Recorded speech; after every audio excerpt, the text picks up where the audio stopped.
McDonald's has entered a Minecraft movie universe, and Grimace, Birdie, and Hamburglar just spawned as new collectibles as part of a Minecraft movie meal with your choice of Big Mac or 10-piece chicken McNuggets with spicy nether flame sauce. Participate in McDonald's for a limited time. A Minecraft movie only in theater. At State Farm, we're committed to uplifting Black futures. In collaboration with organizations like 100 Black Men and National Urban League, State Farm provides high school students with the opportunity to learn and apply best practice strategies for saving and investing, all while offering academic support, life skills, and exposure to college access programs to prepare these students for life after high school. Check out 100blackmen.org and nul.org to donate and learn more. Like a good neighbor, State Farm is there.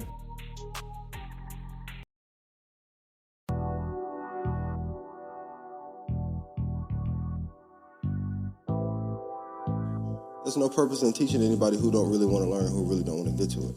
Everybody want to play entrepreneur. They don't want the sacrifice that come with this shit. Truly. Late nights, early mornings. You're going to lose friends, lose girlfriends, family going to call you crazy, not going to believe in you, then you make it, and then everybody going to be like, I'm proud of you, let me get some money. What I've realized that wealthy people understand, and people in general, it's the small concepts that you can apply to get wealthy. You don't gotta be super smart and gotta know all the intricacies of real estate or taxes or e-commerce or whatever, trucking, whatever it is. It's good if you want to be rich in that business, but you don't need to know that. You don't need to know everything. You just need to know small, basic concepts. And one of the smallest basic concepts that anybody can understand is get money, buy income. Get money, buy more money.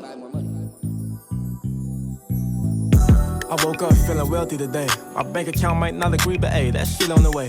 Me and my niggas laying brick on top of brick till we straight. If you the type that play the victim, you can't come in my space. You know this game ain't for the weak, it's hard to carry this weight. I keep my balance through the ups and downs, I'm never gonna break. You feel the purpose in my spirit when you look in my face. Cause this ain't a second I can waste, I'm putting food on plate. What up, wealthy people? It is your boy, David Bellard, one of the founders of the Black Wealth Renaissance, man, here today with another great installment of the Black Wealth Renaissance podcast. Man, for everybody that's listening, before we get into anything, I need to make sure that you like, subscribe, rate, comment, and leave a review for this show.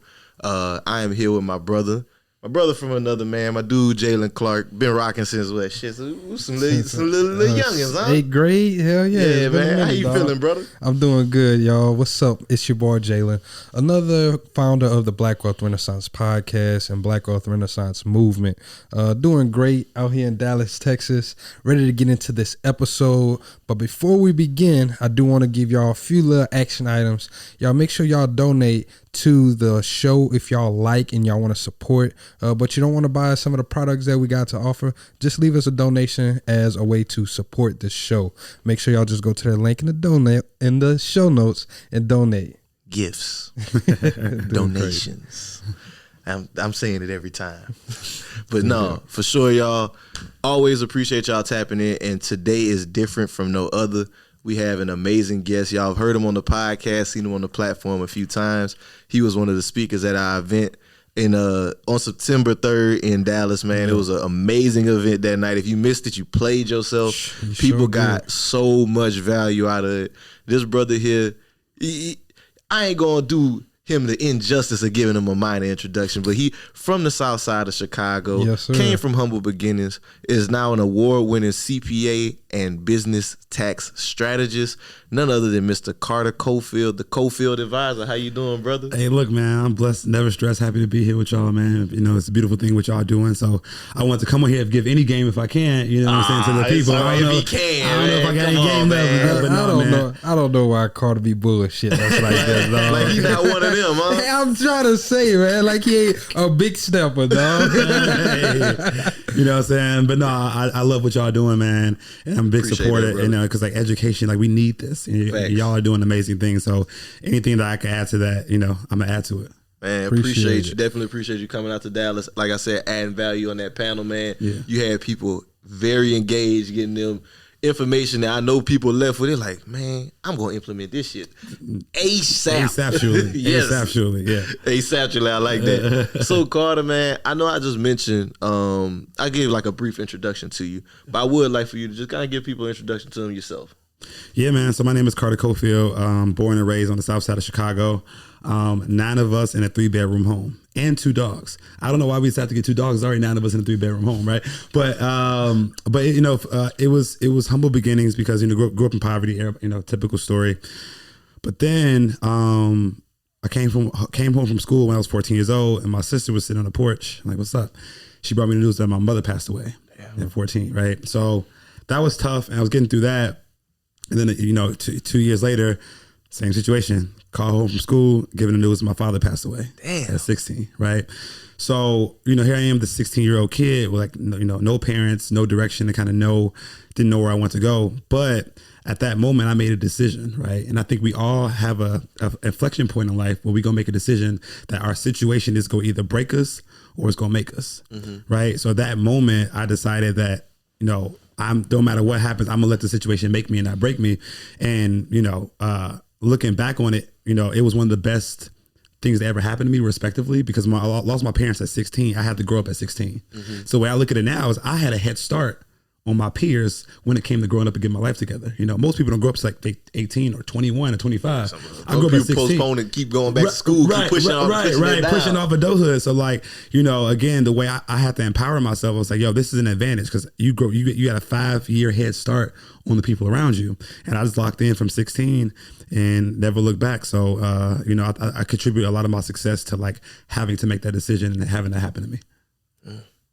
What ranking of the siblings did you fall in? I'm the youngest. You're the youngest. Yeah, man. I'm the youngest. So before we even get into like the wealth and everything, I want to talk about the mental. What was that like actually getting through that grieving process though? Yeah, man. So it was tough. So I think you can use it to grief to either like dismantle you or motivate you, right? So I always operated back against the wall mentality. Like when you don't have a fallback plan, you will be amazed at how much you can do. Like, that's why I personally don't believe when people like, all right, this is my plan B. Like, no, fuck that. Like, plan B distracts from plan A, right? So if you operate with your back against the wall mentality every day, you would be surprised at how much you can do, and you get to know who you are as a man or who you are as a woman by operating with that back against the wall. Every successful person been through something, and that situation took them to the next level. So I think we need to operate more of a, don't be scared to like put all your cards in and like go all in on something. I think if more people went all in on something, they'd be more successful. Willing to bet on themselves. Hey, look, that you are the house and the house always wins. That's deep. I like you are the house, you always win. So I want to get into your journey as a CPA. Okay. So I know you say you had to grow up early, you had to grow up fast. What attracted you to the route of being a CPA? Because that wasn't even a thought for me when I was. Yeah, bro. And I don't think I've told the story on air before, so it's good that we're doing it here. It's actually hilarious. So when I graduated from, what was it? High school, I believe, or grammar school. I graduated during the recession. So it was 2009. So I want to say I was graduating high school, right? Yeah. So I graduated around the recession. So I knew I was good at math. I like numbers because I was always curious about money. So I like numbers, but I didn't know what I wanted to major in. So I was graduating near the recession. I watched like my aunt get laid off work and everybody get laid off and the gas prices sky high. And I literally Googled, I was like, all right, I don't have a plan B. So I can't be unemployed at any point in time. So I literally Googled what job has the lowest unemployment rate. And CPA was number one on the list. Really? Because no matter what's happening with the economy, every business needs a CPA. Every business that count. I don't care how good your business is doing or how bad your business is doing. Everybody needs a CPA. So that's CPA unemployment rate was 0%. So I was like, cool. If I follow this path, I will never be unemployed. And that was probably not the best reason, but like that was my reason. Job security. Like it's better than go and get a dang. I seen a clip the other day. They got people. They got gender studies and liberal arts and like. I mean, okay, you got this degree. But what career are you going to get with this degree? It's you don't go to school just to go to school to learn. You go to school to learn to get a career. Yeah, because you got to pay them loans back, bro. Some got to give. Saying. Yeah. So I like that thought process in it. It's funny that's how it kind of came about. Yeah, I was like, so, did you ever work for like a large firm? Yeah, bro. Yeah, so I worked at KPMG. It's one of the largest firms, like this number 3 of the big 4. Mm-hmm. So I started there, worked there for like, and that was like, for me, like getting that job, I was like, yo, I made it. Like coming out making $55,000, I was like, yo, I made it. We here. But then a couple years in, man, I was like, yo, is this it? And I never forget, waking up, getting dressed for work, and my cousin, who I was living with at the time, came in my room. He was like, hey, cuz, what's today? I'm like, bro, it's Tuesday. He's like, oh, I thought it was Saturday. I'm like, first of all, why'd you come all the way out your room to come ask me what day it is, right? And second of all, you a grown man. How do you not know what day of the week it is? And then he was like, cuz I don't know. He's like, well, I love what I do every day, so the days of the week don't really matter to me. McDonald's has entered a Minecraft movie universe, and Grimace, Birdie, and Hamburglar just spawned as new collectibles as part of a Minecraft movie meal with your choice of Big Mac or 10-piece chicken McNuggets with spicy nether flame sauce. Participate in McDonald's for a limited time. A Minecraft movie only in theater. And then he like went back to his room, went to sleep, because he's always been an entrepreneur. So he's always done what he's loved. So like he dropped that ball on me, like as I'm getting dressed for work to go to a job I don't want to be at. He like, yeah, I do what I love to do every day. So the days of the week don't really matter to me. I thought it was Saturday. Yeah, and I'm like, bro. So from that point, I was like, yo, is there a life that we can live where we wake up every day happy? We wake up every day loving what we're about to do. And like 2 weeks later, I ended up quitting my job and started my business from there. My brother-in-law died suddenly, and now my sister and her kids have to sell their home. That's why I told my husband we could not put off getting life insurance any longer. An agent offered us a 10-year, $500,000 policy for nearly $50 a month. Then we called SelectQuote. SelectQuote found us identical coverage for only $19 a month, a savings of $369 a year. Whether you need a $500,000 policy or a $5 million policy, SelectQuote could save you more than 50% on term life insurance. For your free quote, go to SelectQuote.com. SelectQuote.com. That's SelectQuote.com. SelectQuote. We shop, you save. Full details on example policies at SelectQuote.com/commercials. So I got a question, because we're in this time right now where some people shitting on 9 to 5, some people not, but I don't want to go down that route.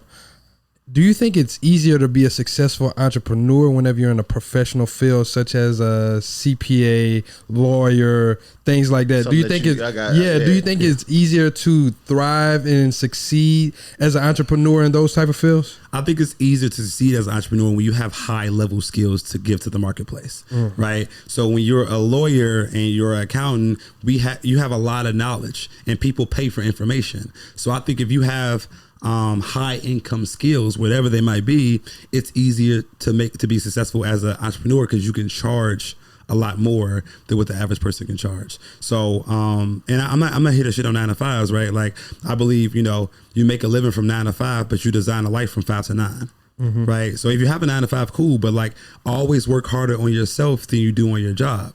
So if you're giving your job a couple hours a day, you better give yourself a couple hours a day as well to start building your dream. With you on that one, definitely. So, all right, your cousin put this bug in your ear and you quit your job. I know you. What talk to us about that transition? Because I know it's not all just like, hey man, I quit my job and then business was booming, baby. I wish that was the case. Well, actually, there's a tax play in that as well, right? Because please don't quit your job without saving money, fam. Like I had money saved, I was setting aside money, and I had a side business, right, that allowed me to make money as well. What was your side business? I had a Turo business. So okay. I had a. Can I give you this rundown? This play? Man, get ready to play, man. Cool. So anybody with a W-2 job, right? Here's the thing. We'll get into taxes in a second, but once you start a side business, right, a lot of your personal expenses become tax deductible business expenses. Mm-hmm. So I started my Turo business. I had to use my phone to operate the Turo app. So I had to call people was calling me on it. So a portion of my cell phone was tax deductible, right? I got to write off my computer. And since my car was a business, I got to write off some of my car expenses as well. So I made like $3,000 or $4,000 from my Turo business that year, but I ended up having like $15,000 or $20,000 in write-offs from the Turo business because all the deductions I was taking. So I had like a $15,000 loss in my Turo business. But when you work in W-2, that $15,000 loss can subtract from your work income. Mm-hmm. So now you paying taxes as if you're making $55,000, but you're really only like making $40,000 once you take that $15,000 loss. So it all ends up happening is you get a big refund because you've been overpaying into the tax code. You're overpaying into the tax system. So I use that loss in my business to subtract my work income, end up getting like a $10,000 refund check, and then I use that money to like start my business. Oh shit! So did you quit right around tax time? Yeah, it was right. Yeah, it was right around like maybe like April. I think it was like May. So it was like right around. I got my refund check, and I had started my business, and it was a rocky start. But like, here's what I tell people: like, if you can work like 12 hours a day for somebody else, like imagine working 12 hours a day for yourself. Right? Mm-hmm. It's not as taxing on the mind, body, and soul when you're working for yourself and when you're doing what you love. And I'm kind of glad that you mentioned that because sometimes people see entrepreneurship and we just think of all the freedoms that come with it, right? Mm-hmm. But we don't think about the actual 12 days of work. Like, yeah, nigga, you got to work. Like, for sure. You got to fucking work because it's eat what you kill whenever you take that leap of faith and you actually do start that.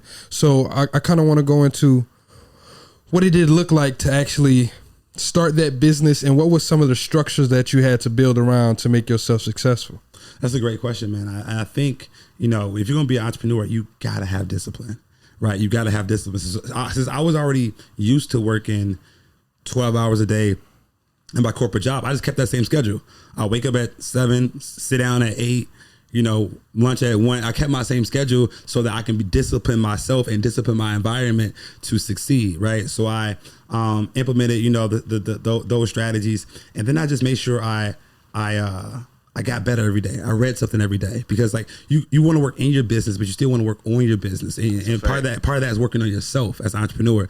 So I had to put in that work, put in that time to learn, and every day just try to get better, man, and try and then build relationships because relationships will always be your greatest resource. You know what I'm saying? Especially as an entrepreneur, absolutely. Definitely.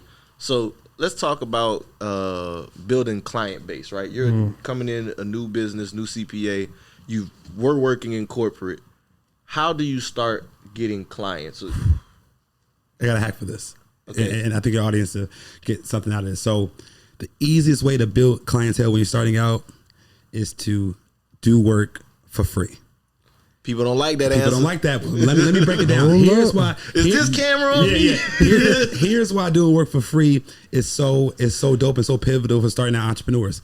Number one, it allows you to practice. Let me tell you something, King. Let me tell you something, Queen. You are not going to be as good as you think you are when you start this business, right? You mean to tell me I'm not the coldest? No. You got to put in the work. So doing work for free allows you to also practice for free. And if you mess up, people are not going to be as upset because they got some free work. Like, we went to the barbershop, got a free haircut. You knew what you were signing up for, bro. Like, you know what I'm saying? Like, you knew what you were signing up for. Your grandma took you to a barber school? Yeah. You knew what you were signing up for. So doing free work, number one, it allows you to practice for free. Number two, it allows you to build what's called relationship equity. Because now where you're doing work for free and you do a good job, people are like, yo, like, thank you. I appreciate that. So now you're building this relationship equity with different people in your industry, different potential clients. And then number three, which is extremely important, it allows you to get social proof. So when you do good work, you have them people give you testimonials. You have them testimonials to your website. You have them testimonials to Yelp. So now you got free practice. You're building relationships.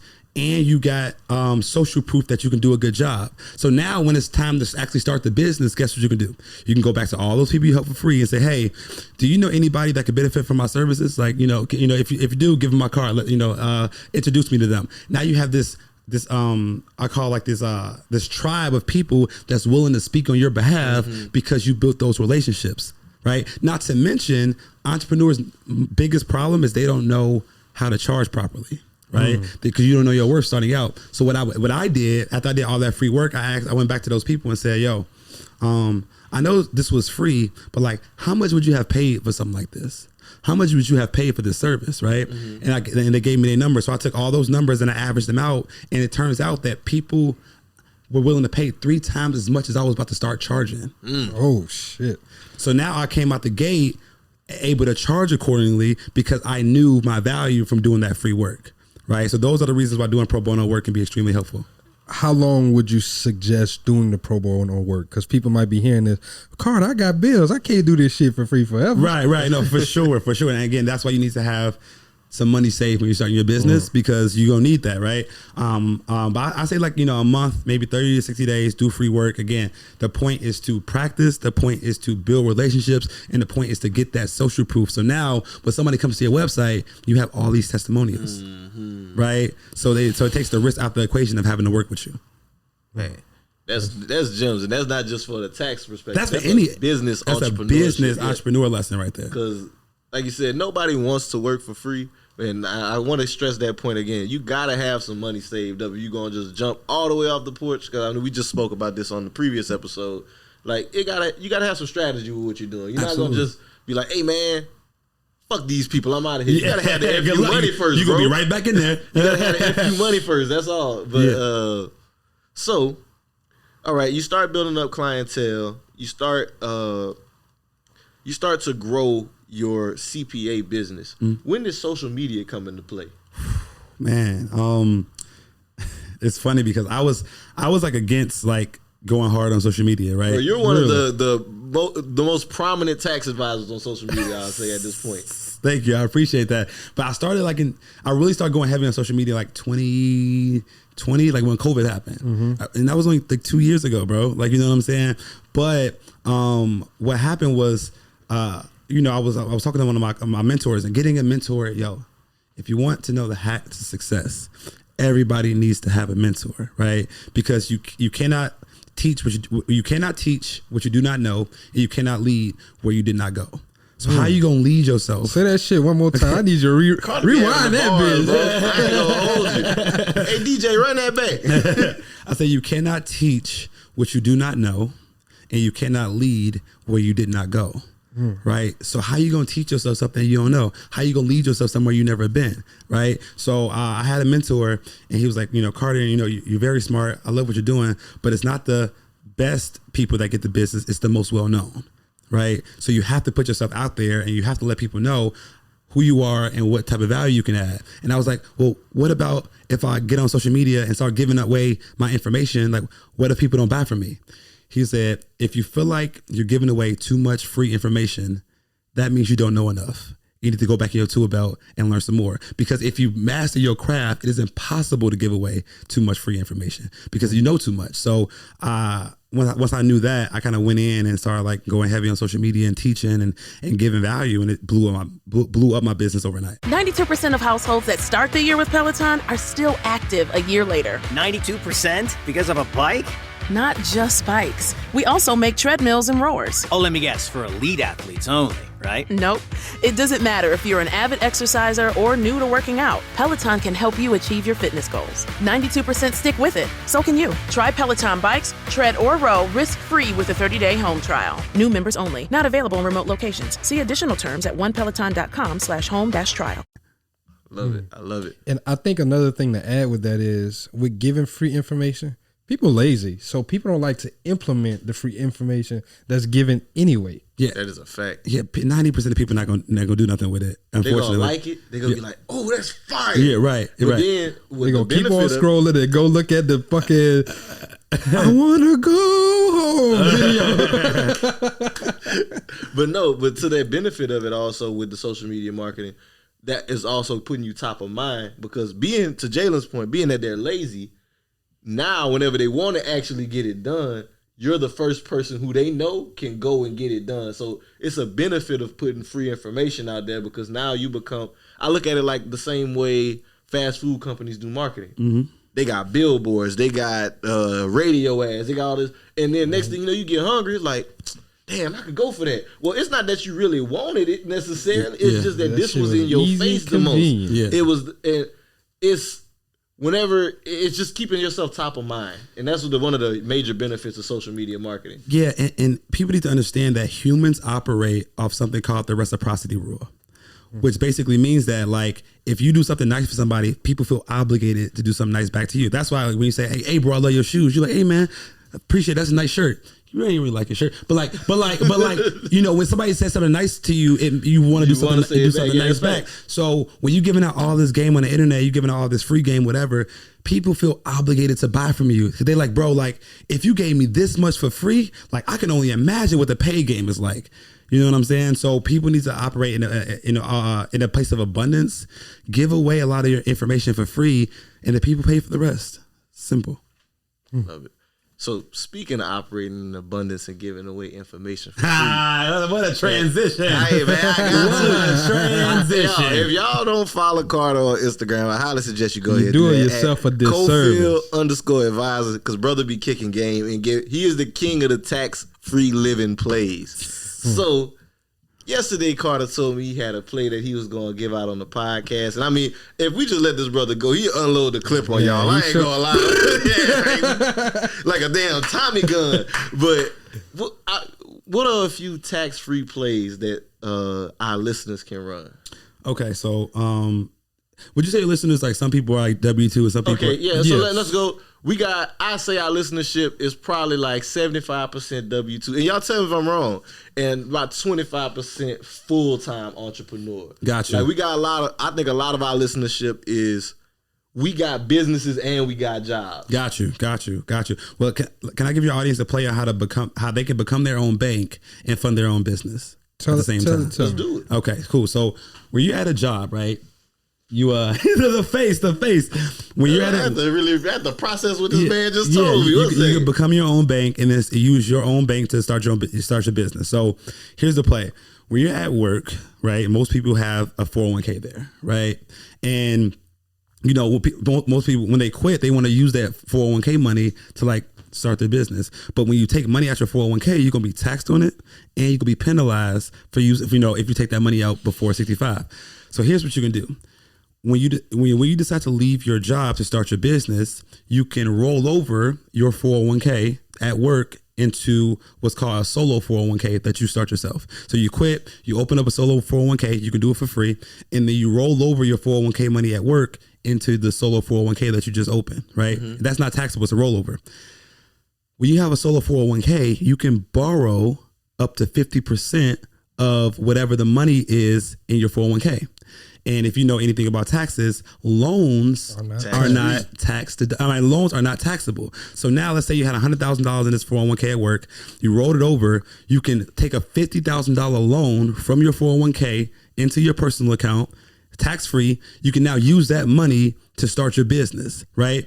And then, so you use that money to start your business. And then when you're paying the loan back in monthly payments, who you think you're paying interest back to? Yourself. So now you just took this money that you couldn't use, leveraged it, used it to start your business, and now when you start making money from your business, you can pay yourself back, and then your money is not interrupted because you're paying yourself back interest.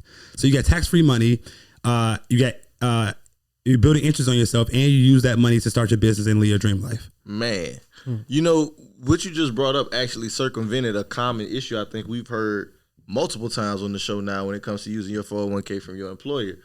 Whenever you quit your job, you gotta pay that loan back. But if you roll it over to the solo, you no longer have it tied to your employer. Exactly. So don't take the loan out from your employer, because then you take the loan out from yourself, right? And then you can control the payments. Then when you pay it back, guess what? You take another loan if you need it again. And like that's what wealthy people do, yo. Like they use their money to buy assets, aka invest, then they borrow against their investments to either fund their lifestyle or fund other investments, then they pay it back and they're paying interest back to themselves, right? So their money is uninterrupted and it's growing at the same time, and they're using that tax-free money to fund their lifestyle. So I got a question. Are there any risk associated with doing this method? Well, there's always risk associated with doing anything. Like obviously, if you don't pay the loan back, you got a problem, right? You know what I'm saying? So I would just say, never take loans out without a plan on what to do with the money. Okay. Like so many people want to get business credit, get business funding. What you gonna do with it, bro? Right? Buy a G-Wagon, brother. I gotta get the G-Wagon. Yeah, right. But like first of all, and we could talk about car plays in a second. Do not let these people on Instagram fool you. Do not buy a car that you can't afford just to save on taxes.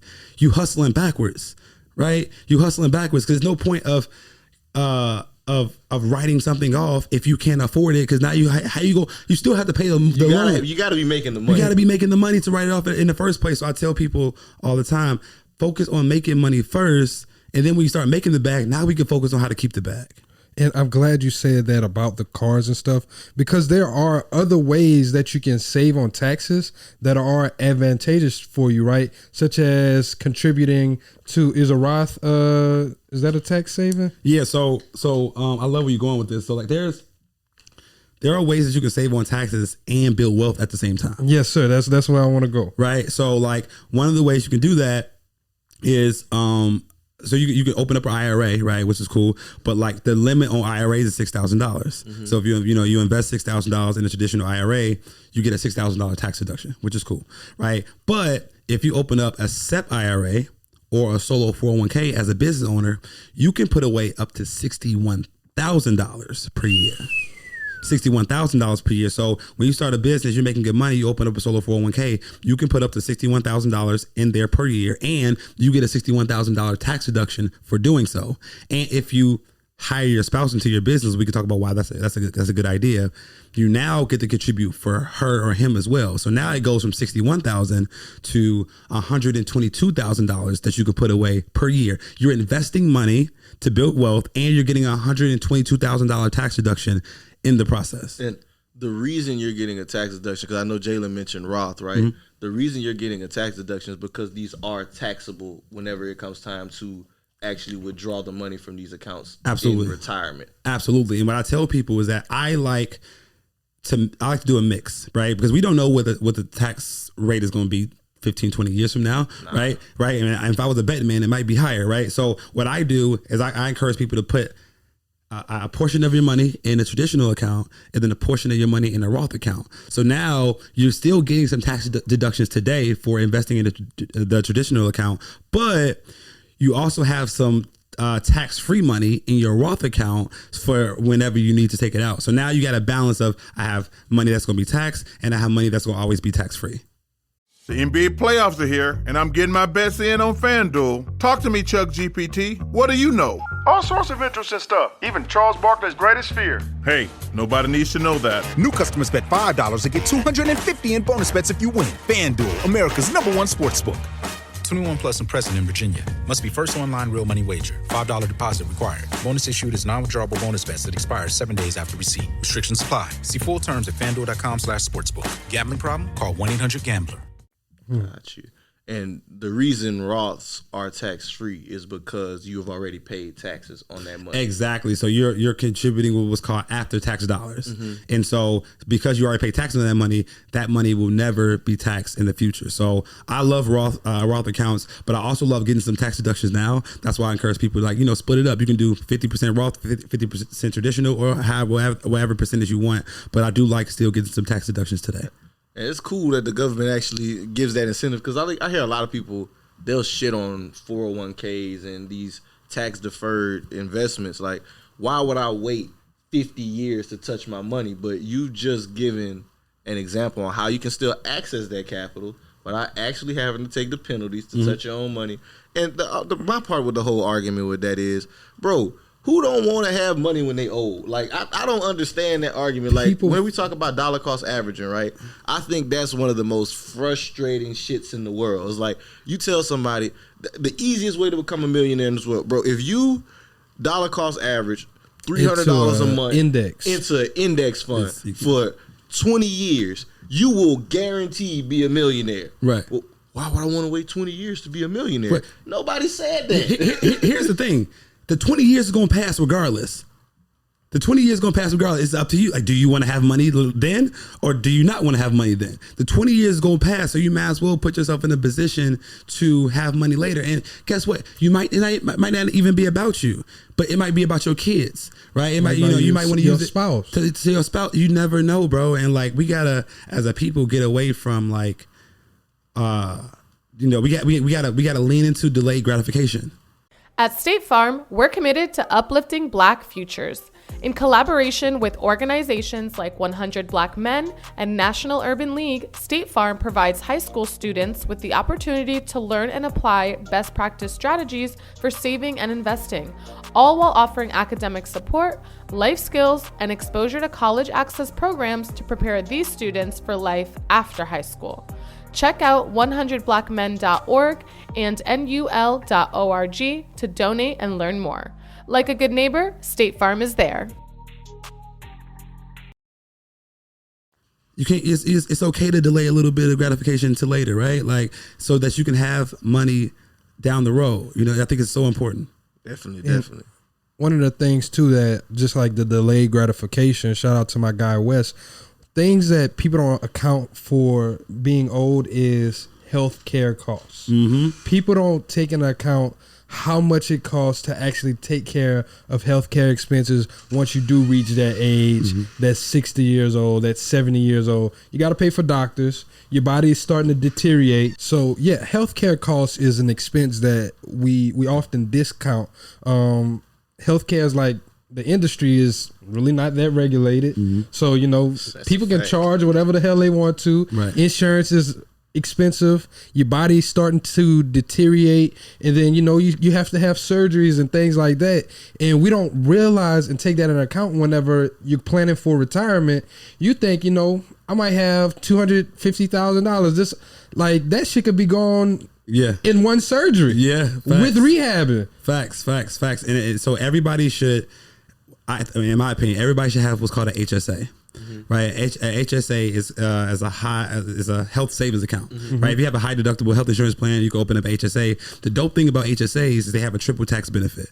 Right, wait a minute, triple, 3 times, 3x. Right, so when you have an HSA, when you when you contribute the money to the HSA, you get a tax deduction. So the max you can contribute, if it's $3,600 if you're single, $7,200 if you're married. So you get a $3,600 tax deduction for investing the money into the HSA. The money grows in the HSA because it's invested. The money grows tax-free in the HSA. And as long as you use the HSA money for health-related expenses, you never pay taxes or penalties on that money, right? So you get a tax deduction for the money going in. The money grows tax-free. And when you use it, you never pay taxes on it when you take it out.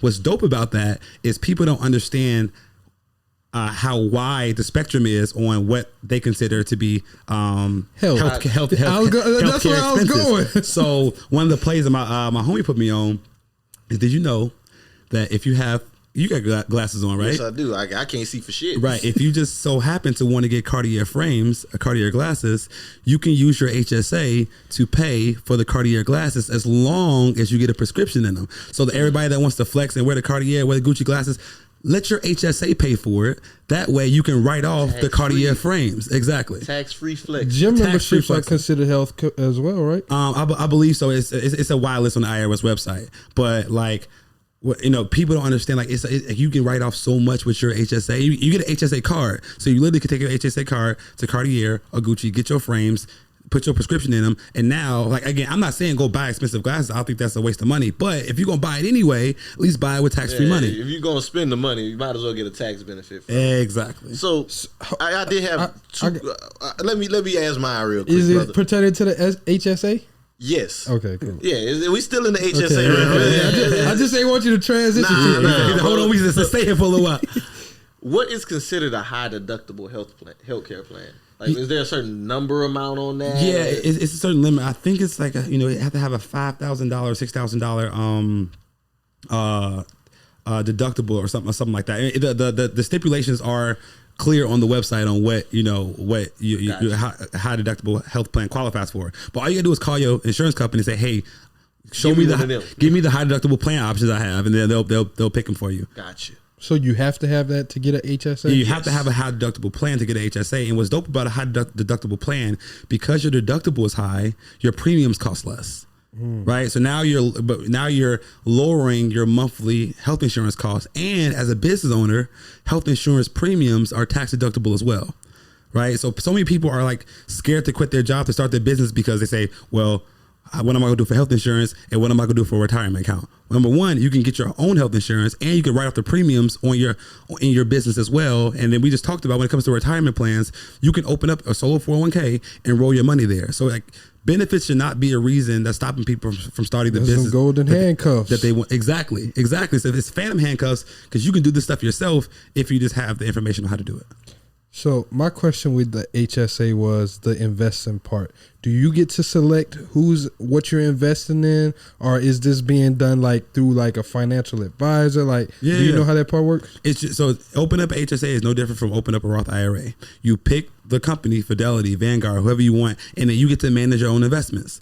So it's basically like a brokerage account. It's basically like a brokerage account. It's just like a Roth, a brokerage account. You go to the institution to open it. Like once you get your deductible plan from your health insurance company, you can go to any brokerage company and open up your HSA and control your money that's invested in it. And so you can pick your investments and have like a cash position to do the things that you would want to purchase. That's hard. That is hard. You can actually open up what's called a self-directed HSA, and then use your You could open up what's called a self-directed HSA, fund it, and then use that money to invest in real estate if you wanted to. So your HSA can own properties. Wait a minute. Yes. Huh? Yeah, so it's called self-directed.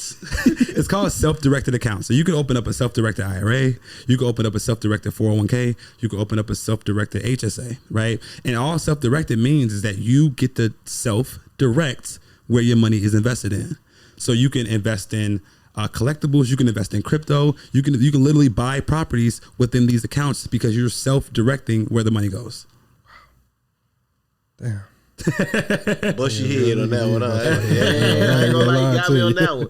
So I do want to transition from the HSA. You cool now. We good now. So Carter, again, like I said, man, you the king of the tax plays, man. One of my favorite plays that you taught us about was the home office tax deduction, and I know that was like a major. Shit set up right now. Yeah, I got a whiteboard. So I got my desk. I love it. Did you calculate the square footage yet? Not yet, but we're gonna get to it. Can you just explain that play real quick for our audience? Absolutely, man. So people ask me all the time, like, Carter, what's the number one tax deduction that people are missing these days? And my answer is simple: it's the home office deduction. Because when COVID happened, 90% of people started working from home, right? They had a desk set up, had an office set up. And when you have a dedicated space in your home that you only work from, you can now write off that space on your taxes. So literally you can get the IRS to help pay your rent, right? Because you get to write off a portion of your rent. So how it works is, number one, you have to have a business, right? All the tax plays come from having a business. Number two, you have to have a dedicated space. So I love having like a room, a dedicated office room, or like your basement, whatever. If you have a dedicated space for work, all you have to do to figure out how much the calculation is take the square footage of that room. So let's say it's 500 square feet, and then let's say your entire apartment is 2,000 square feet. So your office represents 25% of your home. So, 500 divided by 2,000. So you now take that 25% and you multiply that by your rent, by your utilities, by your electricity, by your water. So you add all those up. So let's say your rent is $4,000 a month. Mm-hmm. You take 4,000 times 25%. You get a $1,000 per month tax deduction for working from the crib.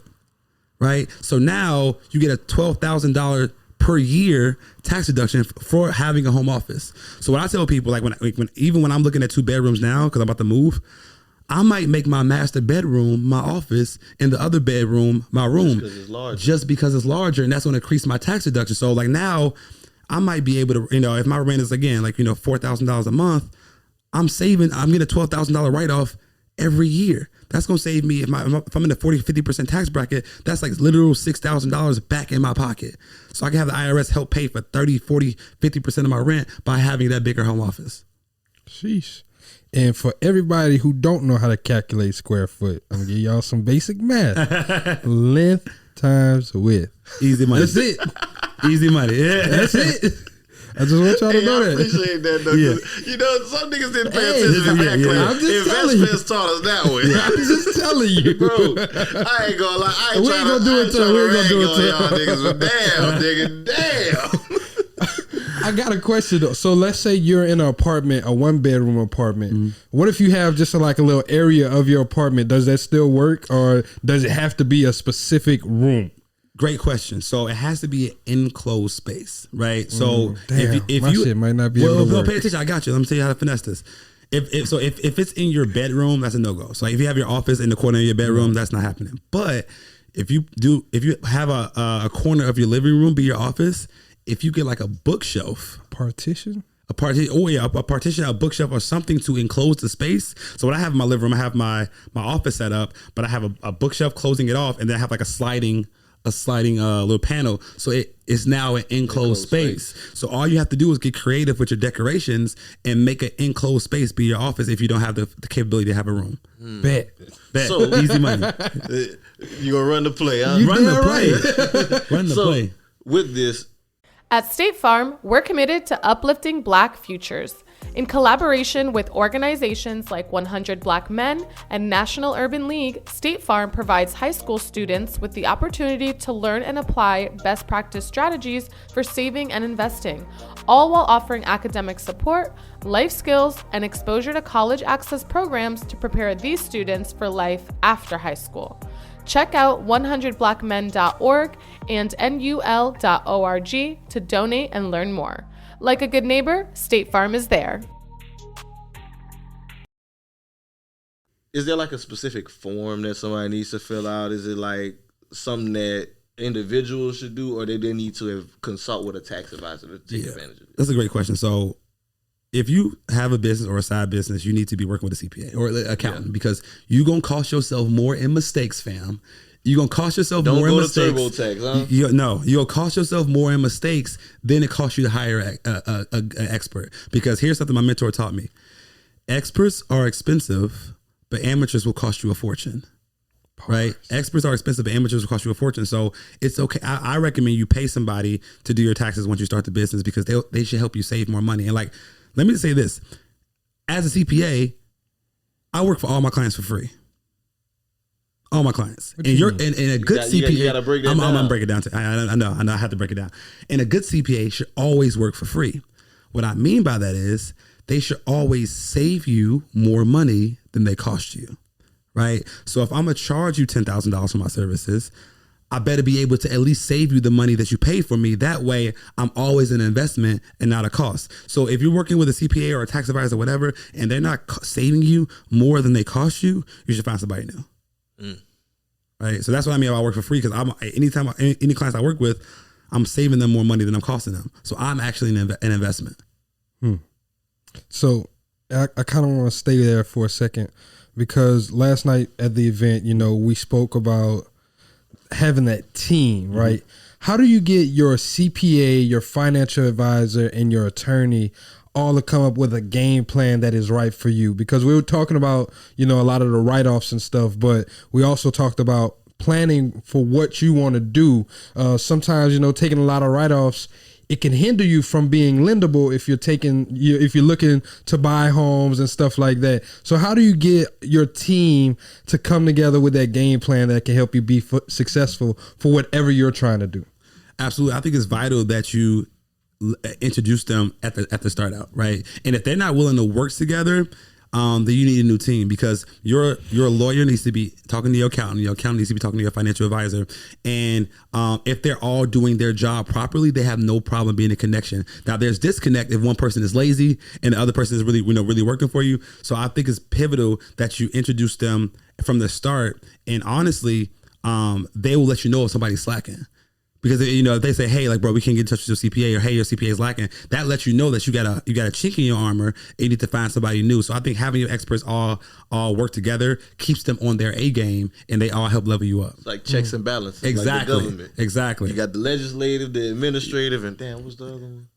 You set yourself up for that. I did. Damn, boy. Damn. Judicial. There we go. The courts. There we go. I did set myself up for that one. But hey, I like it though. Checks and balances, like it makes sense. Because if they're not communicating with each other, like you said, it's a team. Your team should work for you. Yeah. And if you happen to be the central clog point between it, then that's friction in the process. Exactly. Like, they should just be keeping you informed. You shouldn't have to be the person that forces it forward every time. Absolutely, man. Absolutely. And I think that, having a team is important, but you also have to educate yourself too, right? You can't, because nobody's ever going to care about your money more than you, right? And I tell people all the time, like, information changes situations. So we got to make sure we leave the norm and get informed. And that goes in everything that you do. This nigga's a rapper. We gotta get him in the studio. No, but that's funny. But no, in all seriousness, I tell people, like, yo, like, you still have to do whatever it takes to seek information. And it's what's so dope about being an entrepreneur, bro, is, well, first of all, we've been taught to, and before I say this, I went to college. I got undergraduate degree, got a master's degree, all that. But we've been taught to go to school, pay somebody $25,000 a year, get $100,000 in student loan debt to learn from somebody who's not being who we want to be or doing what we want to do, right? And we can't write off like the tuition on our taxes, and you can write off a little bit of tuition, maybe a little bit of student loan interest, but not a lot. What I encourage people to do now is like go hire a coach or go pay for like online education, because when you're a business owner, you can write off courses, you can write off education, you can write off mentors, and that allows you to still get the information from the source. And that way, when it comes to investing, taxes, all that stuff, you still have enough information to check your team, right? If you have a CPA and you don't know about taxes, how you gonna know if he's doing his job right? That's a fact. Right. So I think that it's important to get the information, man, and invest in yourself. And when you're a business owner, you get to write off investing in yourself, which is important. I'm glad you brought up the student loan part too, because this is something I did want to ask student you. Loan forgiveness? Yes. Did you have enough time to look into the whole student loan forgiveness plan and stuff like that? So I know that they're stating that, I think the cap is $150,000. $125 a year for $20,000 of forgiveness. Yeah. So, and does that mean, is that like gross or is that net? Can deductions come into play? Great question. So number one, when it comes to student loan forgiveness, it's $10,000 a person for people that don't have a Pell Grant. If you have a Pell Grant, it's up to $20,000 in forgiveness. And I think the AGI limit is $120 for single and $240 for married. This episode is brought to you by Shopify. Upgrade your business with Shopify, home of the #1 checkout on the planet. Shop Pay boosts conversions up to 50%, meaning fewer carts going abandoned and more sales going cha-ching. So if you're into growing your business, get a commerce platform that's ready to sell wherever your customers are. Visit Shopify.com to upgrade your selling today. But it's your taxable income. This is why learning about tax deductions is so important, because if you make over $120,000, you miss this entire student loan forgiveness. But if you understand how to leverage tax deductions, you can write off enough stuff to bring you below that $120,000 threshold so that you can take advantage of this forgiveness. I had a student this year that she has like $80,000 student loan debt, but she makes like $300,000 a year. But since we've been working with me, we were able to get her AGI down from 300 to like 90. Right. So now, because she had a tax expert that was helping her learn about write-offs, she's actually going to be able to get $20,000 student loan forgiven that she wouldn't have got if she didn't have those tax deductions. AGI is annual gross income. Exactly. So if you make a lot of money, you need to leverage write-offs, run these tax plays to bring you down so that you can apply for the forgiveness. Once again, great transition, because a question I had was, is there a certain percentage that you suggest your clients to writing off? Is that like a certain number? Well, I believe it depends on your situation, right? Like, and if you don't need to apply for any loans this year or need to try to get any funding, I'm trying to get that number as low as possible, right? We're trying to run as many tax plays as we can to keep that money back in your pocket, because not just about how much money you make, it's about how much money you keep. So I don't think there's a percentage number, but like if you don't have any loans that we're trying to apply for, we're trying to write everything off, right? And I think here's what most people don't know. When most people come to me and they learn about these tax plays, they say, yo, I missed out on like $20,000 last year. I missed out on $30,000 last year. Did you know that you can go file an amended tax return, reapply all those deductions that you missed, that you didn't know about? You can add those back, file an amended return, and get all that money back that you missed out last year. Wait a minute. How far back can you do this? You can go back up to 3 years. So let's say you knew nothing about taxes, but you listen to this podcast and you realize you didn't write off your car, you didn't write off your home office, you didn't write off your health savings account. I can go back and you can go back and apply those deductions each year in the past up to 3 years. So let's say you missed out on $15,000 a year. You can now go back and get $45,000 back from the government by reapplying those deductions and filing them in the tax returns. Big Sam, I need my money, dog. You gotta run me. Run me that check, bro. With interest. So let me. Wait a minute. So I had one more question with the student loan piece, and damn, I wanted to ask something else about this too. I'm gonna go back to the student loan thing first. Okay.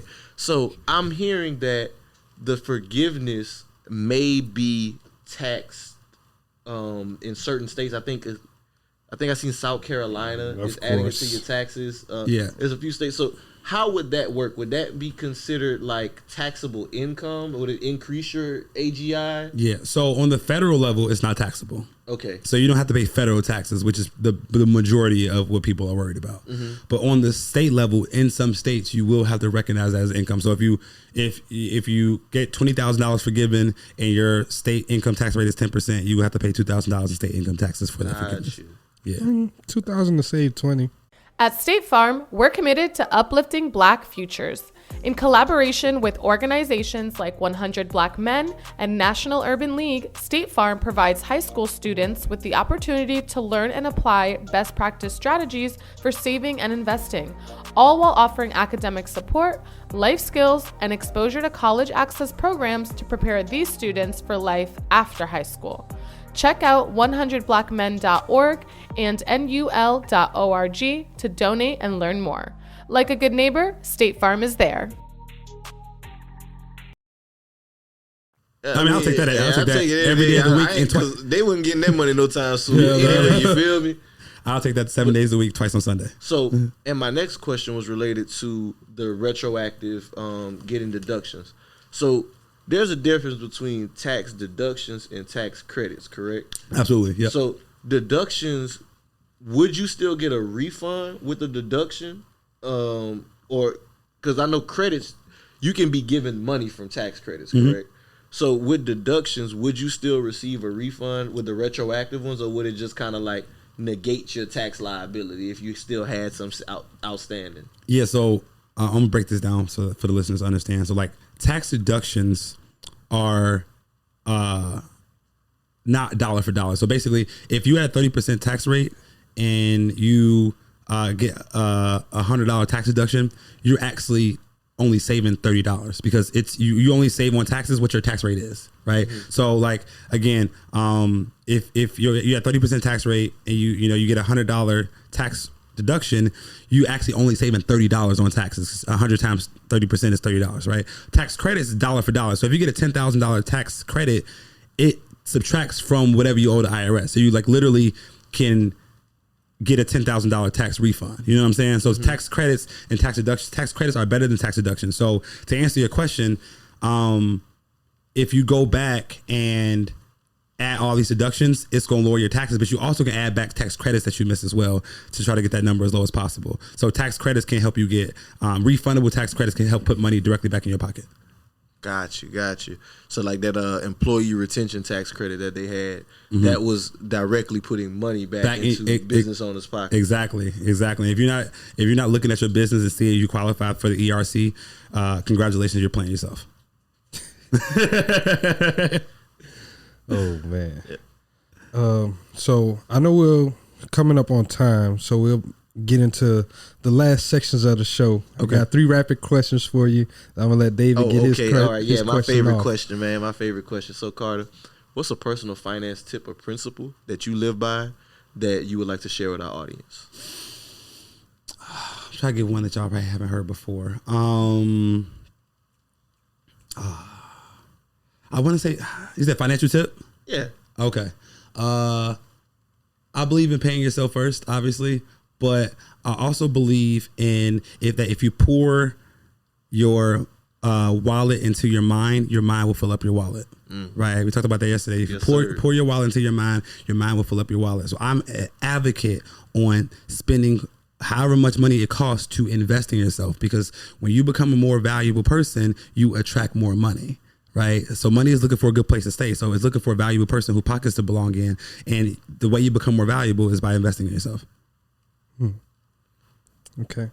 So here go my 3 questions. Okay. First question. Are you frugal or are you a flexer? In what area of my life?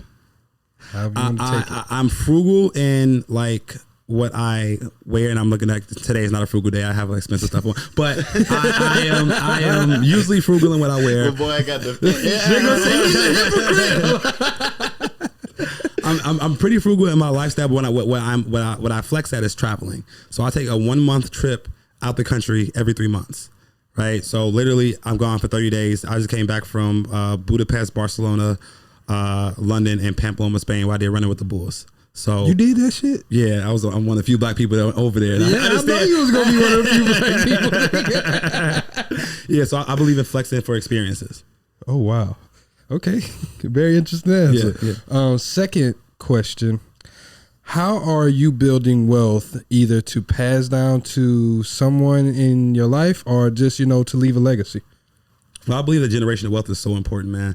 And if it's one thing I want to encourage people is to plant seeds for trees that you one day plant seeds for trees whose shade you won't stand under one day. And what that means is that plant seeds for later, fam. Like, it's not all about you. So one thing I do is I employ my nieces in my business, right? So I'm able to pay them, right, for my business. I get a tax deduction for paying them, and they receive the money tax free, because if I pay them less than a standard deduction, they don't have to pay taxes on that money. And so, but now that they have earned income, I'm making them invest $6,000 of that money I pay them into a Roth IRA. So now by the time they turn 18, they're going to have $50,000, $100,000 in tax-free money in their accounts. It's hard. That's hard. That's hard. My last question. Do you have life insurance? Absolutely. A couple policies, because I believe in the buy, borrow, die strategy. Just like you all talked about in the previous episode, I think it's so important that we leverage tools to get tax-free money. Hey, I love it. I love it. Thank you so much, Carter.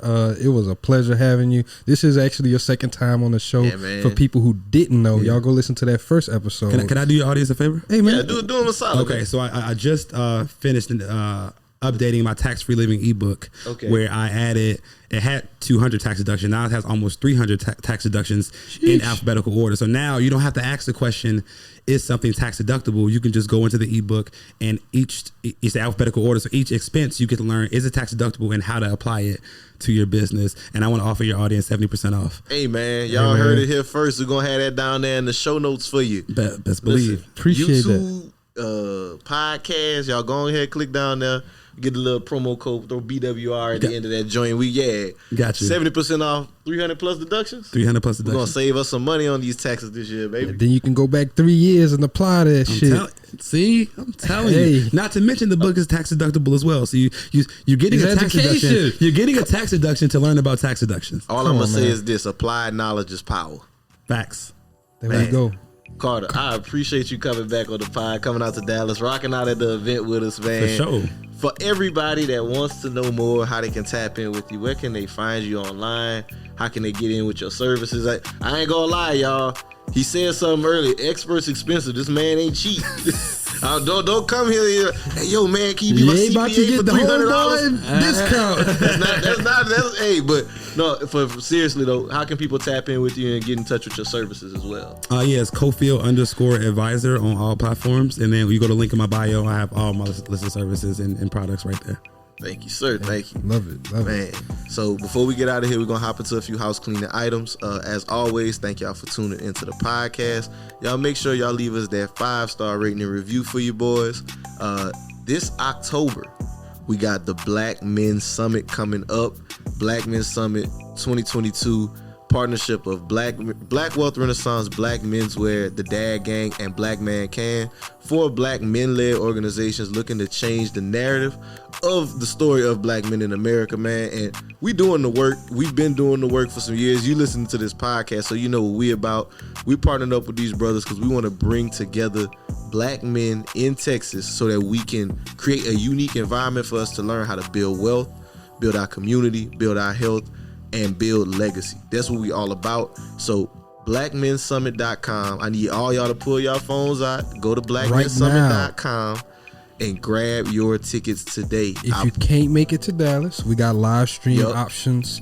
But I'm gonna tell you right now, this is something that you want to be at. You want to be in the room. It's not just a summit. Like, this is an experience that you've never seen before. We're gonna have a career fair there as well to help those of you who are in the 9-to-5 area elevate. And we're not just talking about no bullshit jobs either. We're talking about jobs that will be high paying. We ain't coming with no day labor or shit. Yeah, nah. So we're here to actually help elevate us on all fronts, guys. Yes, sir. So again, that is blackmensummit.com.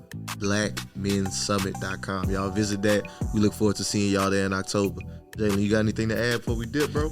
Once again, y'all just make sure if y'all love the show, if y'all don't want to buy a product that we have, y'all donate to us. Once again, our goal is to have our studio up and running at the end of this year. Y'all be supportive.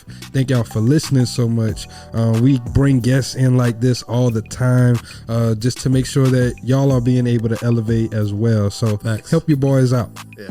And y'all, grab that tax-free living ebook again, man. It's in. Ain't donations a tax deduction as well? I can teach you. Charitable. Yeah, I mean, there's ways you can do it. Hey, I'm just saying. Yeah. Facts. Yeah. Well, on that note, y'all, this is Black Wealth Renaissance signing out. Peace.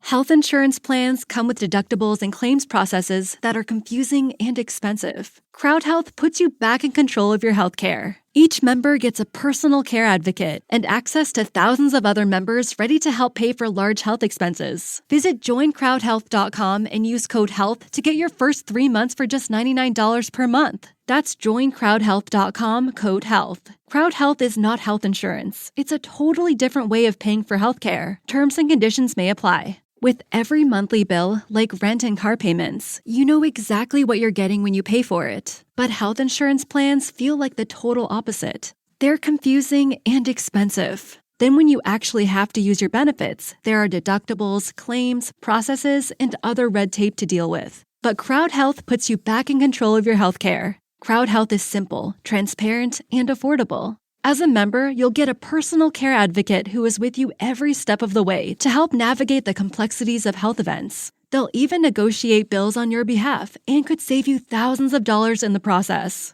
Plus, you'll get access to thousands of other members who are ready to help pay for large health expenses. Experience healthcare freedom with CrowdHealth. Visit joincrowdhealth.com and use code HEALTH to get your first 3 months for just $99 per month. That's joincrowdhealth.com, code HEALTH. CrowdHealth is not health insurance. It's a totally different way of paying for healthcare. Terms and conditions may apply. McDonald's has entered a Minecraft movie universe, and Grimace, Birdie, and Hamburglar just spawned as new collectibles as part of a Minecraft movie meal with your choice of Big Mac or 10-piece chicken McNuggets with spicy nether flame sauce. Participate in McDonald's for a limited time. A Minecraft movie only in theaters.